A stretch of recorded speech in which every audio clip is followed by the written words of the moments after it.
सत श्री अकाल, स्वागत है सारे ही दर्शकों का। पंजाब इस वेले वेख रहे हो तुसीं ते मैं हाँ गगनदीप सिंह।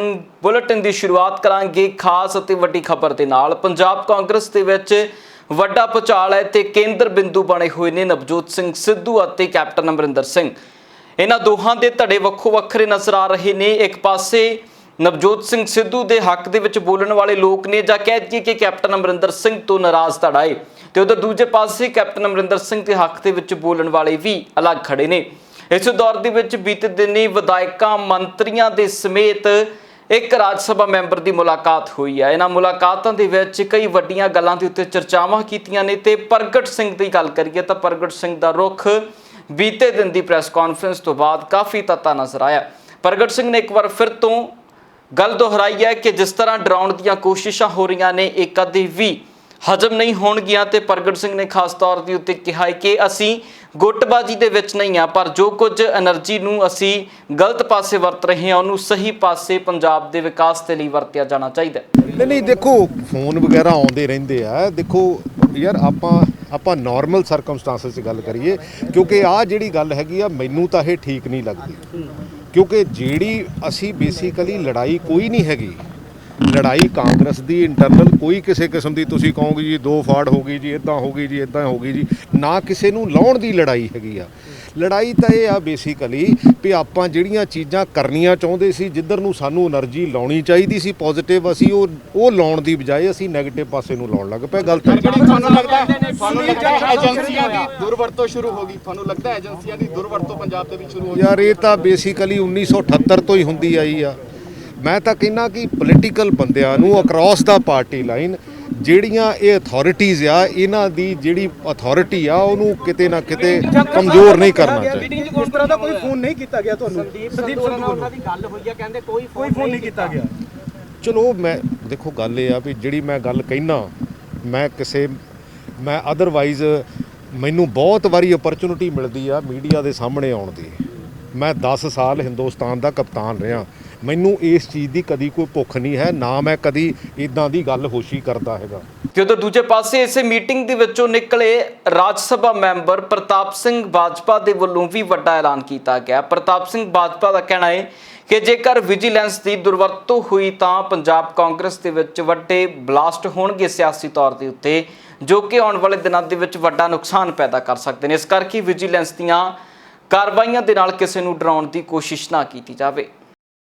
देखो विजिलेंस का तो हमने पहले ही कहा है कि ये जो विजिलेंस का है ये बहुत हम कंडेम करते हैं और ऐसा काम बिल्कुल नहीं होना चाहिए। ये विस्फोटक हालात बना देंगे अगर विजिलेंस का किसी के खिलाफ इस्तेमाल किया।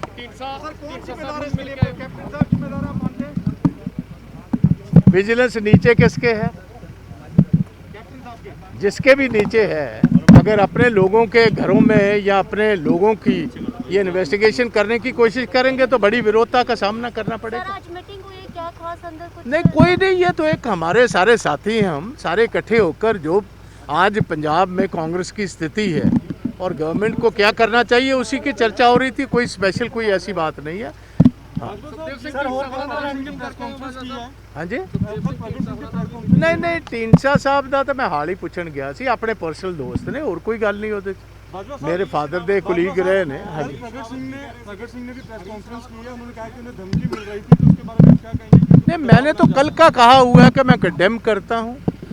जिसने भी ये काम जो धमकी जिसने भी दी है, मैंने तो कल कैमरा पर कहा कि चीफ मिनिस्टर पंजाब को खुद आना चाहिए। उनको किसी को इधर किसी और को किसी की ड्यूटी नहीं लगानी चाहिए, खुद उनको, क्योंकि उनके खुद के एडवाइज़र ने धमकी दी है तो ये तो एक बहुत सीरियस मैटर है। चीफ मिनिस्टर को खुद क्लैरिफिकेशन देनी चाहिए। 24 घंटे हो गए चीफ मिनिस्टर ऑफिस से कोई क्लैरिफिकेशन नहीं आई। उधर प्रगट सिंह ते प्रताप सिंह बाजपा तो बाद सुखजिंदर सिंह रंधावा का भी वड्डा बयान आया। सुखजिंदर सिंह रंधावा का कहना है कि जांच एजेंसियां जां जेलों के जरिए सानू डराउण की कोशिश ना की जाए। ये गल्लां साफ कर दी गई है रंधावा के वल्लों कि जेकर मेरे ते कोई जांच होएगी तो मैं खुद उस जांच के विच जाके हाजिर होवांगा। ते नाल ही उन्होंने जेलों को लैके वड्डी गल आखी है कि जेकर कोई जेल भी जांदा तो जेलां इंसानां दे लई बणियां ने, जानवरां दे लई नहीं। कि जेलां इंसानां लई बणियां हुंदियां ने, जेल डंगरां लई नहीं बनी। तो जे इहो ही चाहुंदे कि जिन्हां लई जेल वादा करके आए हैं, जिन्हां दे अगेंस्ट विजिलेंस के केस खोलण दे वादे करके आए हैं, ਤੇ ਜੇ ਆਪਣੀ ਪਾਰਟੀ ਵਾਲੀ ਚੀਜ਼ ਆ ਜਾਏਗੀ ਤੇ ਮੈਂ ਇਹਦਾ ਵੈਲਕਮ ਕਰਾਂਗਾ। ਔਰ ਮੈਂ ਇੱਕ ਦਿਨ ਵੀ ਇਹ ਨਹੀਂ ਕਰਾਂਗਾ, ਮੈਂ ਸਿੱਧਾ ਵਿਜੀਲੈਂਸ ਦੇ ਆਫਿਸ 'ਚ ਜਾ ਕੇ ਆਪਣੇ ਆਪ ਨੂੰ ਅਰੈਸਟ ਲਈ ਪੇਸ਼ ਕਿਸ ਤਰ੍ਹਾਂ ਕਰਾਂਗਾ। ਦੇਖਦੇ ਹੋ ਜੋ ਕਾਰਵਾਈਆਂ ਹੋ ਰਹੀਆਂ ਨੇ ਜਾਂ ਜਾਂਚ ਹੋ ਬਾਅਦ ਰਹੀ ਹੈ? ਜੋ ਮੈਂ ਕਹਿਣਾ ਚਾਹੁੰਦਾ। ਉਹਨਾਂ ਨੇ ਵੀ ਪ੍ਰਗਟ ਸਿੰਘ ਹੋਣਾ ਬਾਰੇ ਕੀ ਕਹੋਗੇ? ਉਹਨਾਂ ਨੇ ਕਿਹਾ ਕਿ ਮੈਨੂੰ ਧਮਕਾਇਆ ਗਿਆ। ਦੇਖੋ, ਧਮਕੀਆਂ ਦੇਣੀਆਂ ਇਹ ਕਾਂਗਰਸ ਪਾਰਟੀ ਦੀ ਰਵਾਇਤ ਨਹੀਂ। ਸਾਡੀ ਪਾਰਟੀ ਦੀ ਜੇ ਪਿਛੋਕੜ ਦੇਖਿਆ ਜਾਏ, ਅੰਗਰੇਜ਼ਾਂ ਨਾਲ ਲੜਾਈਆਂ ਲੜੀਆਂ, ਅੱਤਵਾਦ 'ਚ ਲੜੀ, ਤੇ ਹੁਣ ਜਿਸ ਮੈਂ ਤੁਹਾਨੂੰ ਪਹਿਲਾਂ ਵੀ ਕਿਹਾ ਕਿ ਲੜਾਈ ਸਾਡੀ ਗੁਰੂ ਗ੍ਰੰਥ ਸਾਹਿਬ ਦੀ ਬੇਅਦਬੀ ਦੀ ਆ, ਇਸ ਲੜਾਈ ਨੂੰ ਡਾਇਵਰਟ ਕੀਤਾ ਜਾ ਰਿਹਾ। ਬੜੀ ਬਦਕਿਸਮਤੀ ਵਾਲੀ ਗੱਲ ਆ ਕਿ ਇਹਦੀ ਜਿਹੜੀ ਗੱਲ ਉਧਰ ਨੂੰ ਜਾਣ ਦੀ ਬਜਾਏ ਪਤਾ ਨਹੀਂ ਕੌਣ ਇਹਦੇ 'ਚ ਕਨਸਪੀਰੇਸੀ ਕਰਕੇ ਕਿ ਉਸ ਬੇਅਦਬੀ ਦੀਆਂ ਗੱਲਾਂ ਨੂੰ ਸਾਈਡ ਤੇ ਕਰਕੇ ਤੇ ਦੂਸਰੇ ਪਾਸੇ ਸਾਈਡ ਟਰੈਕ ਕੀਤਾ ਜਾ ਰਿਹਾ। ਇਹ ਨਹੀਂ ਹੋਣਾ ਚਾਹੀਦਾ। ਤੇ ਉਧਰ ਆਖਰਕਾਰ ਵਿਕਰਮਜੀਤ ਮਜੀਠੀਆ ਵੀ ਬੋਲੇ ਨੇ। ਵਿਕਰਮ ਮਜੀਠੀਆ ਦੇ ਵੱਲੋਂ ਪ੍ਰੈਸ ਕਾਨਫਰੰਸ ਕੀਤੀ ਗਈ ਹੈ, ਜਿਸ ਪ੍ਰੈਸ ਕਾਨਫਰੰਸ 'ਚ ਵਿਕਰਮ ਮਜੀਠੀਆ ਨੇ ਨਵਜੋਤ ਸਿੱਧੂ ਦੇ ਸਮੇਤ ਪੰਜਾਬ ਦੀ ਸਰਕਾਰ ਨੂੰ ਨਿਸ਼ਾਨੇ ਦੇ ਉੱਤੇ ਰੱਖਿਆ ਹੈ। ਗੱਲ ਨਵਜੋਤ ਸਿੰਘ ਸਿੱਧੂ ਵਾਲੀ ਕਰਦੇ ਹਾਂ। ਨਵਜੋਤ ਸਿੰਘ ਸਿੱਧੂ ਦੇ ਸਮੇਤ ਪ੍ਰਗਟ ਸਿੰਘ ਨੂੰ ਨਿਸ਼ਾਨੇ ਤੇ ਲੈਂਦੇ ਆ ਤੇ ਸਾਰੇ ਹੀ ਵਿਰੋਧੀਆਂ ਨੂੰ ਚੈਲੰਜ ਕਰਦੇ ਆ। ਇੱਕ ਵਾਰ ਫਿਰ ਤੋਂ ਵਿਕਰਮ ਮਜੀਠੀਆ ਨੇ ਗੱਲ ਦੁਹਰਾਈ ਹੈ ਕਿ ਜੇਕਰ ਤੁਹਾਡੇ ਕੋਲ ਕੋਈ ਸਬੂਤ ਹੈ ਤਾਂ ਕੋਰਟ 'ਚ ਪੇਸ਼ ਹੋਵੋ, ਇਸ ਚੀਜ਼ ਨੂੰ ਜਨਤਕ ਕਰੋ, ਨਹੀਂ ਤਾਂ ਬੇਬੁਨਿਆਦ ਬਿਆਨਬਾਜ਼ੀ ਬੰਦ ਕਰੋ। ਇਸੇ ਦਰਮਿਆਨ ਉਹਨਾਂ ਨਵਜੋਤ ਸਿੰਘ ਸਿੱਧੂ ਨੂੰ ਲੈ ਕੇ ਕਈ ਅਹਿਮ ਟਿੱਪਣੀਆਂ ਕੀਤੀਆਂ ਨੇ।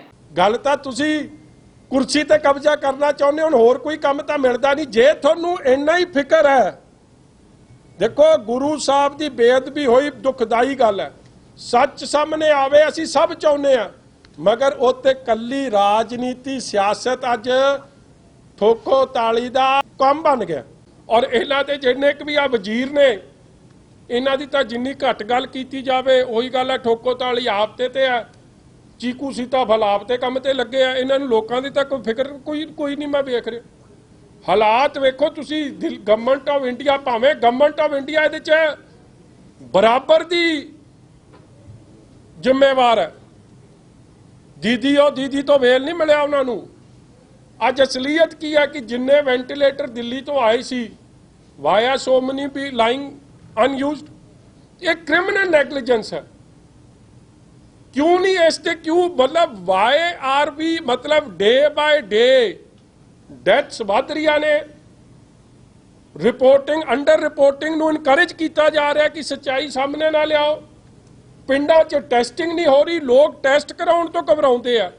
ਮੇਰਾ ਆਪ ਦਾ ਜਾਣਕਾਰ ਨੇ, ਮੈਂ ਉਹਨਾਂ ਨੂੰ ਕਿਹਾ ਵੈਕਸੀਨੇਸ਼ਨ ਲਵਾ ਲਓ। ਦੇਖੋ ਇਹ ਕੌਨਫੀਡੈਂਸ ਬਿਲਡਿੰਗ ਕਿਹਨੇ ਕਰਨੀ ਆ? ਸਰਕਾਰ ਨੇ ਕਰਨੀ ਆ। ਪਿੰਡਾਂ 'ਚ ਨਾ ਤਾਂ ਟੈਸਟ ਕਰਾ ਕੇ ਰਾਜੀ ਆ, ਨਾ ਵੈਕਸੀਨੇਸ਼ਨ ਲਵਾ ਕੇ ਰਾਜੀ ਆ। ਮਤਲਬ ਸਰਕਾਰ ਦਾ ਪ੍ਰੋਜੈਕਟ ਫੇਲ। ਔਰ ਹਾਲਾਤ ਇਹ ਹੋ ਗਏ ਆ, ਚਲੋ ਉਹ ਵੀ ਤੁਸੀਂ ਵੇਖਿਆ ਹਾਲ, ਜਿੱਥੇ ਪੰਜਾਬ ਵਰਗੇ ਪੰਜਾਬੀਆਂ ਲਈ ਮਸ਼ਹੂਰ ਹੈ, ਜਿੱਥੇ ਹਰ ਕੋਈ ਫੇਲ, ਉੱਥੇ ਕੱਲਾ ਪੰਜਾਬੀ ਆਉਂਦਾ ਬਾਂਹ ਫੜਨ ਵਾਸਤੇ। ਮਗਰ ਕੀ ਪੰਜਾਬ ਦੇ ਇਹ ਜਿਹੇ ਹਾਲਾਤ ਵੇਖੇ ਸੀ ਕਿ ਇੱਕ ਬਜ਼ੁਰਗ ਆਪਣੀ ਬੇਟੀ ਨੂੰ ਸੰਸਕਾਰ ਵਾਸਤੇ 3 ਦਿਨ ਲੱਗੇ, ਉਹਦੀ ਇਹ ਵੀਡੀਓ ਵੇਖ ਕੇ ਇਹ ਤੋਂ ਵੱਡਾ ਸਰਕਾਰ ਦਾ ਫੇਲੀਅਰ ਇਹ ਜੀ 100 ਨੇ। ਮੈਂ ਤਾਂ ਇੱਕ ਉਦਾਹਰਨ ਦੇ ਰਿਹਾ, ਮੈਂ ਲੰਮਾ ਨਹੀਂ ਜਾਊਂਗਾ ਇਹਦੇ 'ਚ। ਉਧਰ ਵਿਕਰਮ ਮਜੀਠੀਆ ਨੇ ਕਰੋਨਾ ਦੇ ਦੌਰ ਦੇ ਵਿੱਚ ਕੈਪਟਨ ਅਮਰਿੰਦਰ ਸਿੰਘ ਦੇ ਕਾਰਜਕਾਲ ਨੂੰ ਸਿਰੇ ਤੋਂ ਹੀ ਫੇਲ ਕਰਾਰ ਦਿੱਤਾ। ਉਹਨਾਂ ਦਾ ਕਹਿਣਾ ਹੈ ਕਿ ਇਸ ਦੌਰ ਦੇ ਵਿੱਚ ਜਦੋਂ ਆਮ ਲੋਕਾਂ ਦੀ ਸੁਣਨੀ ਚਾਹੀਦੀ ਸੀ, ਉਸ ਦੌਰ ਦੇ ਵਿੱਚ ਵੀ ਲੋਕਾਂ ਦੇ ਨਾਲ ਲੁੱਟ ਹੋ ਰਹੀ ਹੈ ਤੇ ਸਰਕਾਰ ਚੁੱਪ ਸੁੱਤੀ ਪਈ ਹੈ। ਪੰਜਾਬ 'ਚ ਜਿਹੜੀ ਮੌਜੂਦਾ ਕਾਂਗਰਸ ਹੈ, ਚਾਹੇ ਉਹ ਠੋਕੋ ਤਾਲੀ ਗਰੁੱਪ ਹੈ, ਚਾਹੇ ਉਹ ਹੋਰ ਕੋਈ ਹੈ, ਚਾਹੇ ਉਹ ਚੀਕੂ ਸੀਤਾਫਲ ਗਰੁੱਪ ਹੈ, ਇਹ ਕੱਲਾ ਆਪ ਦੀ ਕੁਰਸੀ ਬਚਾਉਣ ਤੇ ਲੱਗੇ। ਲੋਕਾਂ ਨਾਲ, ਭਾਵੇਂ ਉਹ ਮੀਟੂ ਹੈ, ਲੋਕਾਂ ਨਾਲ ਹਮਦਰਦੀ ਦੀ ਇੱਕ ਟਵੀਟ, ਲੋਕਾਂ ਦੀ ਕਿਸੇ ਦਾ ਛੋਟੇ ਨਿਆਣੇ 20 ਸਾਲ ਦੇ ਪੁੱਤਰ ਕਿਸੇ ਨੇ ਦੋਵੇਂ ਗਵਾ ਲਏ। ਕੋਈ ਇਸ ਕੋਵਿਡ ਮਹਾਮਾਰੀ 'ਚ ਜਿਵੇਂ ਦੇਸ਼ ਐਨੂੰ ਜਾ ਰਿਹਾ, ਪੰਜਾਬ ਐਨੂੰ ਜਾ ਰਿਹਾ, ਉਹਨੂੰ ਸੁਧਾਰਨ ਲਈ ਇੱਕ ਬਿਆਨ, ਇੱਕ ਟਵੀਟ ਜੇ ਆਇਆ ਹੋਵੇ ਮੈਨੂੰ ਦੱਸ ਦਿਓ। ਆਕਸੀਜਨ ਦੀ ਘਾਟ ਕਰਕੇ ਵੈਂਟੀਲੇਟਰ ਚਲਾਉਣ ਵਾਲਾ ਨਹੀਂ, ਬਲੇਮ ਗੇਮ ਚੱਲ ਰਹੀ ਹੈ। ਸੈਂਟਰ ਕਹਿੰਦਾ ਤੁਸੀਂ ਨਹੀਂ ਵੇਖੇ। ਜੇ ਉਹਨਾਂ ਨੇ ਵੈਂਟੀਲੇਟਰ ਗਲਤ ਭੇਜੇ ਸੀ, ਜਿੱਦਣ ਭੇਜੇ ਸੀ ਉਦੋਂ ਮੋੜ ਦਿੰਦੇ। ਵੈਂਟੀਲੇਟਰ ਚਲਾਉਣ ਨੂੰ ਤੁਹਾਡੇ ਕੋਲ ਬੰਦਾ ਨਹੀਂ, ਫਿਰ ਤੁਸੀਂ ਪ੍ਰਾਈਵੇਟ ਹਸਪਤਾਲ ਤੇ ਮੜਨ ਦੀ ਕੋਸ਼ਿਸ਼ ਕਰ ਰਹੇ ਹੋ। ਪ੍ਰਾਈਵੇਟ ਹਸਪਤਾਲ ਕਈ ਵਧੀਆ ਕੰਮ ਕਰ ਰਿਹਾ, ਮਗਰ ਬੜੇ ਇਹੋ ਜਿਹੇ ਵੀ ਨੇ ਕੁਛ ਕਾਲੀਆਂ ਭੇਡਾਂ ਜਿਹੜੀਆਂ ਲੁੱਟ ਖੋਹ ਤੇ ਇਸ ਕੋਵਿਡ ਨੂੰ ਕਮਾਈ ਦਾ ਸਾਧਨ ਬਣਾ ਰਹੀ ਹੈ, ਕਰੋੜਪਤੀ ਬਣਨ ਦੀ ਓਪਰਚੁਨਿਟੀ ਭਾਲ ਰਹੀ ਹੈ ਇਹਦੇ 'ਚ। ਉਹਨਾਂ ਦੇ ਲਾਇਸੈਂਸ ਕਿਉਂ ਨਹੀਂ ਕੈਂਸਲ ਹੋ ਰਹੇ? ਇੱਕ ਡਾਕਟਰ ਜਿਹੜਾ ਚਲੋ 99% ਡਾਕਟਰ ਚੰਗਾ ਕੰਮ ਕਰ ਰਹੇ ਹੋ, ਉਹਨਾਂ ਦੀ ਸ਼ਲਾਘਾ ਹੋਣੀ ਚਾਹੀਦੀ, ਉਹਨਾਂ ਦੀ 20 ਘੰਟੇ ਲਾ ਰਹੇ, ਮਗਰ ਜਿਹੜਾ ਇੱਕ ਗੜਬੜ ਕਰ ਰਿਹਾ ਹੈ ਉਹਨਾਂ ਦੇ ਕਿਹੜੇ ਨੂੰ ਫੜ ਕੇ ਅੰਦਰ ਦਿੱਤਾ ਇਹਨਾਂ ਨੇ। ਤੇ ਉਧਰ ਪੰਜਾਬ ਦੇ ਵਿੱਚ ਨਵੇਂ ਫਰੰਟ ਦੀ ਤਿਆਰੀ ਹੋ ਚੁੱਕੀ ਹੈ। ਇਸ ਤਿਆਰੀ ਦੇ ਲਈ ਪਹਿਲਾਂ ਨੀਂਹ ਰੱਖੀ ਜਾ ਚੁੱਕੀ ਹੈ। ਇਸ ਦੇ ਵਿੱਚ ਬ੍ਰਹਮਪੁਰਾ ਦੇ ਸਮੇਤ ਸੁਖਦੇਵ ਸਿੰਘ ਢੀਂਡਸਾ ਦੇ ਵੱਲੋਂ ਰਲ ਕੇ ਇੱਕ ਪਾਰਟੀ ਦਾ ਗਠਨ ਕੀਤਾ ਗਿਆ, ਜਿਸ ਦਾ ਨਾਮ ਸ਼੍ਰੋਮਣੀ ਅਕਾਲੀ ਦਲ ਸੰਯੁਕਤ ਰੱਖਿਆ ਗਿਆ। ਇਸ ਦੀ ਸ਼ੁਰੂਆਤ ਦੇ ਮੌਕੇ ਤੇ ਹੀ ਸੁਖਦੇਵ ਸਿੰਘ ਢੀਂਡਸਾ ਨੇ ਗੱਲਬਾਤ ਕੀਤੀ ਅਤੇ ਉਹਨਾਂ ਆਪਣਾ ਸਾਫ਼ ਤੌਰ ਦੇ ਉੱਤੇ ਏਜੰਡਾ ਪੇਸ਼ ਕੀਤਾ। ਉਹਨਾਂ ਦਾ ਕਹਿਣਾ ਹੈ ਕਿ ਅਸੀਂ ਅਕਾਲੀ ਦਲ ਆਜ਼ਾਦ ਕਰਾਉਣਾ ਹੈ, ਜੋ ਲਗਾਤਾਰ ਇੱਕ ਪਰਿਵਾਰ ਦੇ ਹੱਥ ਦੇ ਵਿੱਚ ਹੈ, ਤੇ ਨਾਲ ਹੀ ਉਹਨਾਂ ਆਪਣੇ ਆਉਣ ਵਾਲੇ ਦਿਨਾਂ ਦੇ ਏਜੰਡੇ ਵੀ ਵੱਡੇ ਪੱਧਰ ਦੇ ਉੱਤੇ ਐਲਾਨ ਕਰਨ ਦੀ ਗੱਲ ਆਖੀ ਹੈ ਕਿ ਸਾਡੀ ਟਕਸਾਲੀ ਜਿਹੜੀ ਸ਼੍ਰੋਮਣੀ ਅਕਾਲੀ ਦਲ ਨੂੰ ਡੀਰਿਕੋਗਨਾਈਜ਼ ਕੀਤਾ ਜਾਵੇ, ਤੇ ਇਸ ਕਰਕੇ ਇੱਕ ਦੋ ਦਿਨ 'ਚ ਆਉਣਗੇ ਇੱਥੇ ਮਿਲ ਕੇ ਕਮੇਟੀ ਬਣਾ ਦੇਂਗੇ। ਕਮੇਟੀਆਂ ਉਹਨਾਂ ਦੇ ਜਿਹੜੇ ਬੰਦੇ ਲੈ ਲਾਂਗੇ ਸਾਡੇ ਹੈਗੇ ਨੇ, ਤੇ ਉਹਦੇ 'ਚ ਅਸੀਂ ਇਕੱਠੇ ਕਰਕੇ ਮੀਟਿੰਗ ਬਣਾ ਕੇ ਅਸੀਂ ਇਕੱਠੇ ਚੱਲਾਂਗੇ।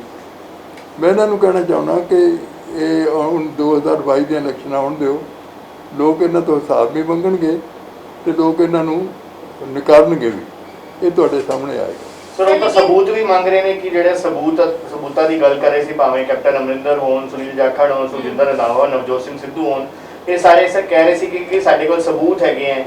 ਉਹ ਸਬੂਤ ਕਿੱਥੇ? ਉਹਨੂੰ ਲੈ ਕੇ ਸੁਖਬੀਰ ਬਾਦਲ ਵੱਲੋਂ ਜਿਹੜਾ ਇੱਕ ਚੈਲੰਜ ਵੀ ਕੀਤਾ ਗਿਆ ਇਹਨਾਂ ਨੂੰ ਕਿ ਉਹ ਦਿਖਾਓ, ਵਰਨਾ ਇਸ ਤੋਂ ਵੱਡੀ ਜਿਹੜੀ ਬੇਅਦਬੀ ਹੋਈ ਹੈ, ਇਸ ਤੋਂ ਵੱਡੀ ਬੇਅਦਬੀ ਹੈ ਕਿ ਜਿਹੜੇ ਸਬੂਤਾਂ ਦੇ ਨਾਮ ਦੇ ਉੱਤੇ ਝੂਠੀ ਰਾਜਨੀਤੀ ਕੀਤੀ ਹੈ। ਦੇਖੋ, ਕੱਲ ਸਾਡੇ ਸੀਨੀਅਰ ਮੀਤ ਪ੍ਰਧਾਨ ਹੈ ਵੀਰ ਦਵਿੰਦਰ ਸਿੰਘ, ਉਹਨੇ ਚੈਲੰਜ ਕੀਤਾ ਕਿ 30 ਤਾਰੀਖ ਨੂੰ ਅਸੀਂ 1 ਤਾਰੀਖ ਨੂੰ ਉੱਥੇ ਜਾਣਾ ਹੈ, ਅਸੀਂ ਓਪਨ ਟੀਵੀ ਤੇ ਲਾਈਵ ਉਹਨਾਂ ਨਾਲ ਬਹਿਸ ਕਰਨ ਨੂੰ ਤਿਆਰ ਹਾਂ, ਅਸੀਂ ਸਬੂਤ ਦੇਵਾਂਗੇ, ਤੇ ਹੋਰ ਕੀ ਚਾਹੀਦਾ ਤੁਹਾਨੂੰ?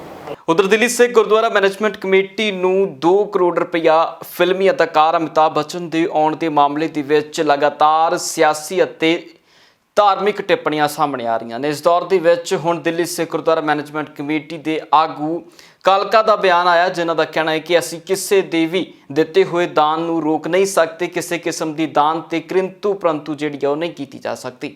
ਬੀਬੀ ਜਗੀਰ ਕੌਰ ਨੇ ਜਿਹੜੀ ਗੱਲ ਕਹੀ ਹੈ ਕਿ ਜਿਹੜੀ ਦਾਨ ਦੇ ਕੇ ਕਿਸੇ ਕੋਲੋਂ ਲੈਣ ਵਾਲੇ ਨੂੰ ਸੈਲੀਬ੍ਰਿਟੀ ਬਣਾਇਆ ਜਾਏ, ਗੁਰੂ ਘਰ 'ਚ ਪ੍ਰਵਾਨ ਨਹੀਂ ਹੈ। ਚਾਹੇ ਉਹ ਅਮਿਤਾਭ ਬੱਚਨ ਹੋਏ, ਚਾਹੇ ਉਹ ਨਰਿੰਦਰ ਮੋਦੀ ਹੋਏ, ਦਾਨ ਦੇਣ ਵਾਲੇ ਨੂੰ ਸੈਲੀਬ੍ਰਿਟੀ ਇਸ ਗੁਰੂ ਘਰ ਦੇ ਵਿੱਚ ਨਹੀਂ ਬਣਾਇਆ ਜਾ ਸਕਦਾ। ਉਹਦੀ ਸ਼ਲਾਘਾ ਉਹਨੂੰ ਸਟੇਜਾਂ ਤੇ ਬੁਲਾ ਕੇ ਇਸ ਤਰੀਕੇ ਨਾਲ ਨਹੀਂ ਕੀਤੀ ਜਾ ਸਕਦੀ। ਮਗਰ ਉਹਨਾਂ ਨੇ ਕੋਈ ਇਹੋ ਜਿਹੀ ਗੱਲ ਨਹੀਂ ਕੀਤੀ ਕਿ ਤੁਸੀਂ ਕਿਸੇ ਕੋਲੋਂ ਦਾਨ ਲੈਣਾ ਜਾਂ ਨਹੀਂ ਲੈਣਾ, ਇਹ ਸਾਡੇ ਪ੍ਰੈਰੋਗੇਟਿਵ ਨਹੀਂ ਹੈ। ਜੇ ਅਮਿਤਾਭ ਬੱਚਨ ਨੇ ਕੋਈ ਪੈਸੇ ਦਿੱਤੇ ਨੇ ਦਿੱਲੀ ਸਿੱਖ ਗੁਰਦੁਆਰਾ ਪ੍ਰਬੰਧਕ ਕਮੇਟੀ ਦੇ ਵਿੱਚ ਔਰ ਉਹਨਾਂ ਦੇ ਅਕਾਊਂਟ ਵਿੱਚ ਪਾਏ ਨੇ, ਇਹ ਇਖਤਿਆਰ ਕਿਸੇ ਗੁਰਦੁਆਰਾ ਕਮੇਟੀ ਦੇ ਪ੍ਰਧਾਨ ਕੋਲ ਨਹੀਂ ਹੈ ਕਿ ਉਹਦੇ ਉੱਤੇ ਕਿੰਤੂ ਪਰੰਤੂ ਕਰੇ। ਹਾਂ, ਅਗਰ ਇਹਦੇ ਉੱਤੇ ਕੋਈ ਕਿੰਤੂ ਪਰੰਤੂ ਜਾਂ ਫਿਰ ਕੋਈ ਗੱਲ ਹੈ, ਸਿੱਖ ਕੌਮ ਉਸ ਦਾ ਫੈਸਲਾ ਲਵੇ, ਸ਼੍ਰੀ ਅਕਾਲ ਤਖਤ ਸਾਹਿਬ ਉਹਦਾ ਫੈਸਲਾ ਲੈਣ, ਅਸੀਂ ਉਹਨੂੰ ਐਕਸੈਪਟ ਕਰਾਂਗੇ। ਮਗਰ ਜਿੱਥੇ ਤੱਕ ਸਾਡੀ ਨੌਲੇਜ ਦੇ ਵਿੱਚ ਹੈ, ਅੱਜ ਤੱਕ ਇਹੋ ਜਿਹੀ ਕੋਈ ਗੱਲ ਨਹੀਂ ਹੋਈ ਕਿ ਗੁਰੂ ਘਰ ਦੇ ਵਿੱਚ ਕੋਈ ਬੰਦਾ ਪੈਸੇ ਪਾ ਦੇਵੇ ਔਰ ਪ੍ਰਬੰਧਕ ਕਹਿਣ ਜੀ ਇਹਦਾ ਪੈਸਾ ਪ੍ਰਵਾਨ ਨਹੀਂ ਹੈ, ਇਹਦਾ ਹੱਕ ਕਿਸੇ ਨੂੰ ਨਹੀਂ ਦਿੱਤਾ ਜਾ ਸਕਦਾ। ਫਜ਼ੂਲ ਦੀ ਗੱਲ ਹੈ। ਅੱਜ ਦੁਨੀਆ ਕਿੱਥੇ ਦੀ ਕਿੱਥੇ ਪਹੁੰਚ ਗਈ ਹੈ। ਵਰਲਡ ਦੇ ਵਿੱਚ ਇੱਕ ਦੂਜੇ ਨਾਲ ਇੰਟਰੈਕਟ ਕਰਨ ਵਾਸਤੇ ਦਿੱਲੀ ਸਿੱਖ ਗੁਰਦੁਆਰਾ ਪ੍ਰਬੰਧਕ ਕਮੇਟੀ ਨੂੰ ਪਿਛਲੇ ਸਮੇਂ ਤੋਂ ਡਿਜੀਟਲ ਪਲੇਟਫਾਰਮ ਸਭ ਤੋਂ ਵੱਡਾ ਬਣਾਉਣ ਦੇ ਵਿੱਚ ਸਾਡੀ ਕਮੇਟੀ ਦਾ ਜਿਹੜਾ ਸਹਿਯੋਗ ਰਿਹਾ। ਅੱਜ ਡਿਜੀਟਲੀ ਅਗਰ ਅਸੀਂ ਕਿਸੇ ਦੁਨੀਆ ਨਾਲ ਜੁੜਨ ਵਾਸਤੇ ਕੋਈ ਸਾਨੂੰ ਡੋਮੇਨਸ ਦਿੰਦਾ ਕਿ ਅਸੀਂ ਉਹਨਾਂ ਨੂੰ ਅਪਰੂਵ ਕਰਦੇ ਹਾਂ ਕਿ ਤੁਸੀਂ ਕੋਈ ਡੋਨੇਸ਼ਨਸ, ਕਿਉਂਕਿ ਲੋਕ ਚਾਹੁੰਦੇ ਨੇ ਕਿ ਸਾਨੂੰ ਫਲਾਣੀ ਡੋਮੇਨ ਦੇ ਉੱਤੇ ਅਸੀਂ ਡੋਨੇਸ਼ਨ ਦੇਣੀ ਹੈ ਜੀ, ਤੁਸੀਂ ਉਹਦੇ ਉੱਤੇ ਹੈਗੇ ਹੋ ਨਹੀਂ ਹੈਗੇ। ਅੱਜ FCRA ਲੈ ਕੇ ਆਇਆ, ਉਹਦੇ ਉੱਤੇ ਵੀ ਕਿੰਤੂ ਪਰੰਤੂ ਕਰਨਗੇ, ਕਿਉਂ ਜੀ ਫੋਰਨ ਕਰੰਸੀ ਤੁਸੀਂ ਕਿਉਂ ਲੈ ਕੇ ਆਉਣ ਦੀ ਗੱਲ ਕਰ ਰਹੇ ਹੋ। ਸੋ ਕਿਧਰੇ ਨਾ ਕਿਧਰੇ ਇਹਨਾਂ ਨੇ ਇੱਕ ਟੀਚਾ ਬਣਾ ਲਿਆ ਕਿ ਦਿੱਲੀ ਸਿੱਖ ਗੁਰਦੁਆਰਾ ਪ੍ਰਬੰਧਕ ਕਮੇਟੀ, ਕਿਉਂਕਿ ਇੱਕ ਐਡਵਾਂਸ ਚੱਲ ਰਹੀ ਹੈ, ਇੱਕ ਐਡਵਾਂਸਮੈਂਟ ਲਿਆਇਆ ਗੁਰਦੁਆਰਾ ਕਮੇਟੀ ਦੇ ਰਿਫਾਰਮਸ ਦੇ ਵਿੱਚ ਕਿ ਅਸੀਂ ਗੁਰਦੁਆਰੇ ਕਮੇਟੀ ਨੂੰ ਅਗਰ ਚਲਾਉਣਾ ਹੈ, ਜੋ ਸਮਾਂ ਹੈ 2 ਸਾਲਾਂ ਤੋਂ ਲਗਾਤਾਰ ਲਾਕਡਾਊਨ ਸਿਸਟਮ ਚੱਲ ਰਿਹਾ, 1.5 ਸਾਲ ਤੋਂ ਉੱਤੇ ਹੋ ਗਿਆ ਜੀ। ਲਾਕਡਾਊਨ ਦੇ ਸਮੇਂ ਦੇ ਵਿੱਚ ਸੰਗਤਾਂ ਘਟ ਜਾਂਦੀਆਂ ਮਗਰ ਖਰਚੇ ਨਹੀਂ ਘਟਦੇ। ਉਹੀ ਗੁਰੂ ਘਰ ਦੇ ਜਿਹੜੇ ਸੇਵਾਦਾਰ ਨੇ, ਗੁਰੂ ਘਰ ਦੀ ਜਿਹੜੀ ਸਟਾਫ ਦੀਆਂ ਸੈਲਰੀਆਂ ਨੇ, ਜਿਹੜੇ ਸਾਡੇ ਸਕੂਲਾਂ ਦੀਆਂ ਸੈਲਰੀਆਂ ਨੇ, ਅੱਜ ਬਿਨਾਂ ਫੀਸਾਂ ਦੇ ਜੇ ਤਨਖਾਹਾਂ ਦੇਣ ਦਾ ਕੰਮ ਕਰ ਰਹੀ ਤੇ ਸਾਡੀ ਕਮੇਟੀ ਕਰ ਰਹੀ ਹੈ। ਉਧਰ ਦਿੱਲੀ ਦੇ ਮੁੱਖ ਮੰਤਰੀ ਅਰਵਿੰਦ ਕੇਜਰੀਵਾਲ ਦੇ ਵੱਲੋਂ ਵੱਡੇ ਐਲਾਨ ਉਹਨਾਂ ਲੋਕਾਂ ਦੇ ਲਈ ਕੀਤੇ ਗਏ ਨੇ ਜਿਨ੍ਹਾਂ ਦੇ ਪਰਿਵਾਰਕ ਮੈਂਬਰ ਇਸ ਕਰੋਨਾ ਮਹਾਮਾਰੀ ਦੇ ਦੌਰ ਦੇ ਵਿੱਚ ਇਸ ਬਿਮਾਰੀ ਦੀ ਭੇਟ ਚੜੇ ਨੇ।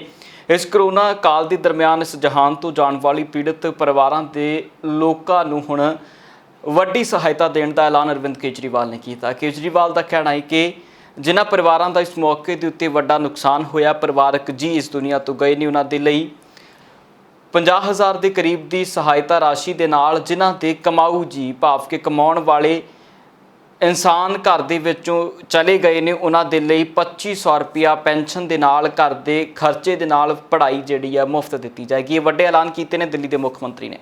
ऐसे परिवारों में जिनमें कमाने वाले व्यक्ति की मौत हो गई, उनमें वो एक्स ग्रेशिया अमाउंट के साथ साथ 2,500 रुपये महीने की पेंशन भी शुरू की जाएगी।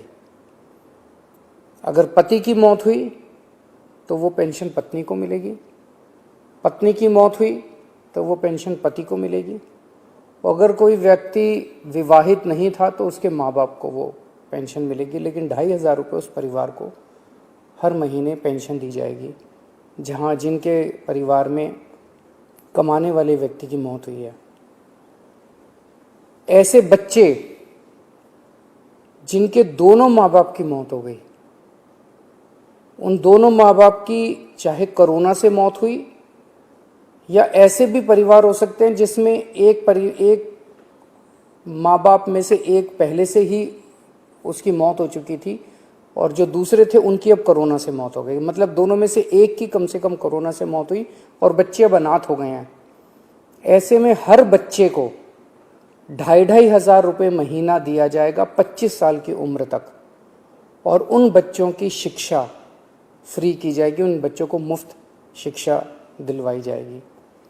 तो ये हमने काफ़ी सोचा कि किस किस तरह से हम अपने लोगों की, दिल्ली के लोगों की कोरोना की इस कठिन परिस्थितियों में मदद कर सकते हैं। ये 4 अहम कदम दिल्ली सरकार उठा रही है।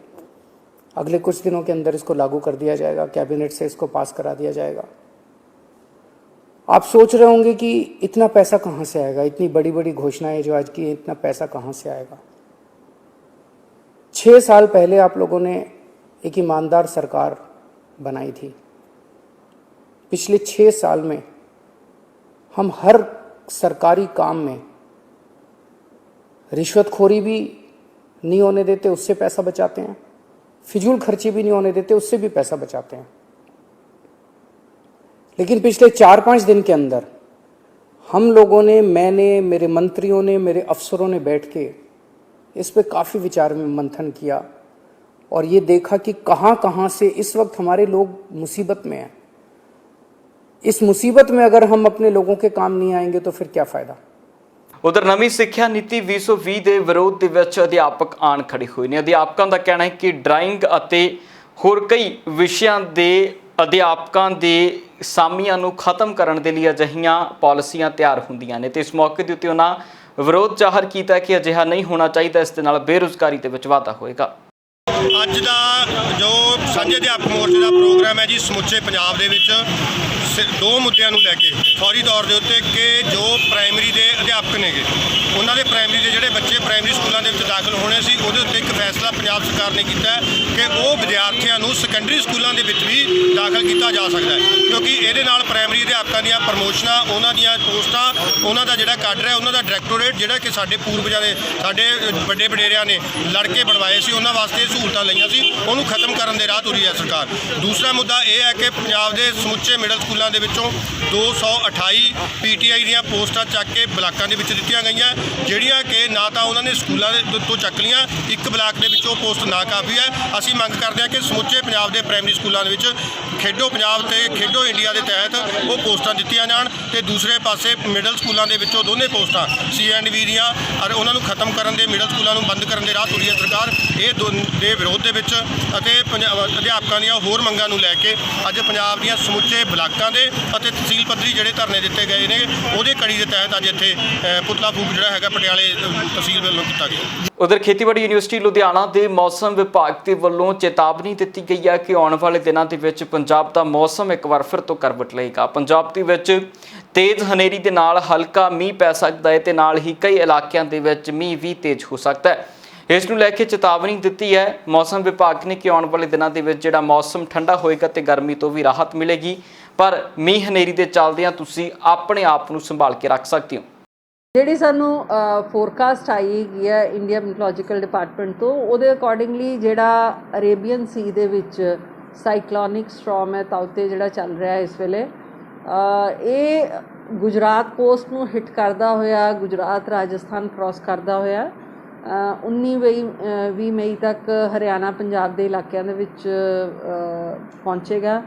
ਐਂਡ ਇਹਦੇ ਨਾਲ ਗਰਜ ਚਮਕ ਦੇ ਨਾਲ ਛਿੱਟੇ, ਹਾਲਾਂਕਿ ਬਾਰਿਸ਼ ਜਿਹੜੀ ਹੈ ਉਹ ਹਲਕੀ ਤੋਂ ਦਰਮਿਆਨੀ ਬਾਰਿਸ਼ ਹੀ ਹੋਏਗੀ, ਬਟ ਹਵਾਵਾਂ ਕਾਫੀ ਤੇਜ਼ ਚੱਲਣਗੀਆਂ, 30-40 ਜਾਂ 50 ਕਿਲੋਮੀਟਰ ਪ੍ਰਤੀ ਘੰਟਾ ਦੀ ਰਫ਼ਤਾਰ ਨਾਲ ਚੱਲ ਸਕਦੀਆਂ।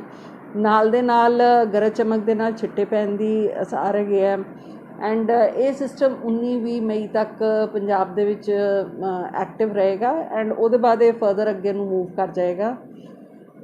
ਇਸ ਵੇਲੇ ਕਿਉਂਕਿ ਜੰਮੂ ਕਸ਼ਮੀਰ ਦੇ ਪਹਾੜੀ ਇਲਾਕਿਆਂ 'ਚ ਵੀ ਇੱਕ ਵੈਸਟਰਨ ਡਿਸਟਰਬੈਂਸ ਵੀ ਮੂਵ ਕਰ ਰਹੀ ਹੈ, ਸੋ ਇਹ ਜਦੋਂ ਦੋ ਸਿਸਟਮ ਇਕੱਠੇ ਆ ਜਾਂਦੇ ਆ ਤਾਂ ਉਹਨਾਂ ਦੀ ਇੰਟੈਂਸਿਟੀ ਵੱਧ ਜਾਂਦੀ ਹੈ। ਤੇਜ਼ ਹਵਾਵਾਂ ਇਸ ਕਰਕੇ ਚੱਲਣਗੀਆਂ ਕਿਉਂਕਿ ਇਹ ਸਾਈਕਲੋਨਿਕ ਸਟ੍ਰੋਮ ਦਾ ਹਿੱਸਾ ਹੈਗੀਆਂ ਨੇ, ਉਹਦੇ ਵਿੱਚ ਹਵਾਵਾਂ ਜਿਹੜੀਆਂ ਹੈਗੀਆਂ ਉਹਨਾਂ ਦੀ ਰਫ਼ਤਾਰ ਬਹੁਤ ਤੇਜ਼ ਹੁੰਦੀ ਹੈ, ਸੋ ਇਹਦੇ ਨਾਲ ਤੇਜ਼ ਹਵਾਵਾਂ ਦੀ ਫੋਰਕਾਸਟ ਹੈ। ਪੰਜਾਬ ਇਸ ਵੇਲੇ ਦੇ ਵਿੱਚ ਇੰਨਾ ਹੀ, ਫਿਰ ਮੁੜ ਹਾਜ਼ਰ ਹੋਵਾਂਗੇ ਨਵੀਆਂ ਤੇ ਤਾਜ਼ਾ ਅਪਡੇਟਸ ਦੇ ਨਾਲ। ਤਦ ਤੱਕ ਲਈ ਮੈਨੂੰ ਦਿਓ ਇਜਾਜ਼ਤ, ਬਹੁਤ ਬਹੁਤ ਧੰਨਵਾਦ।